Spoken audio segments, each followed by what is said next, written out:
Rakesh Sharma, MD and CEO at IDBI Bank, and talk about their quarterly performance. Rakesh, great to have you on the show. And before we talk about earnings, let's know about the response after the government has now issued the EOI for the stake sale. Do you believe strong earnings will now result in even better valuations for the bank? Yeah, as you have seen, the EOI has already been issued. And of course, as I always say, the entire process will be handled by DIPAM because they are the owners.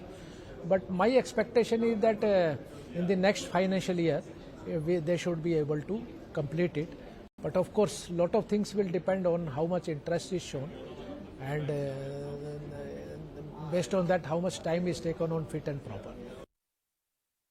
Right. So is there any change in the target for credit growth in the current fiscal, considering advances growth of 17% is what you've seen in the current quarter? No, this 17% growth is YOY. Mainly, it is, as you have seen, in all the sectors, both retail as well as mid-corporate, large corporate, the growth has happened. And at that time when we had made the estimates, so that time it was made based on the scenario prevailing at that time. But now since we are growing at a good speed, by maintaining the quality of advances, because if you see the portfolio of advance, the ratio of this investment graded accounts has increased, the quality of advances are being maintained, but we will make a mid-term review in the next board meeting and then we will decide how much we will be growing during the current financial year. Can you talk to us about asset quality? Where do you see gross NPAs, say by the year end?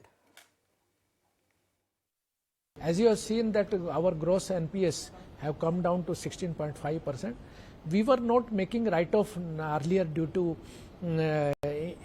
taxation issues. Now we have taken opinion and took the approval of the board. So two ways: one, recovery, and second, either by technical write-off or transfer to NARCL. Because we have identified certain accounts for transfer to NARCL. Earlier we had estimated that our gross NPA will come down below 15%, but now with this speed now which is happening, although like the NARCL has also started making offers. So we are quite hopeful that I will be much below 15% level. As far as net NPA is concerned, already it is 1.15 as compared to 1.71 in September 2021, and we will be able to maintain the net NPA around the same level. Can you talk to us about your NIM? Your NIM growth at 4.3%, is that strong? Is it sustainable? One, like of course, there was one-off income of only 75 crores as income tax refund. If you exclude that, then also our net interest margin will be 4.22.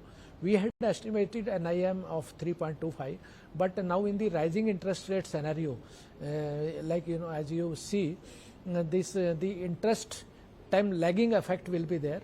So we are quite hopeful that we will be able to maintain the net interest margin above 3.5, and that will be our endeavor, because some of the interest we are also receiving in the NPA accounts also. So certainly our target will be to keep above 4, but in any case we will be able to maintain at above the 3.5% level. Right. Mr. Sharma, great to have you on the show. Thank you so much for taking the time out and joining in with that color on your earnings.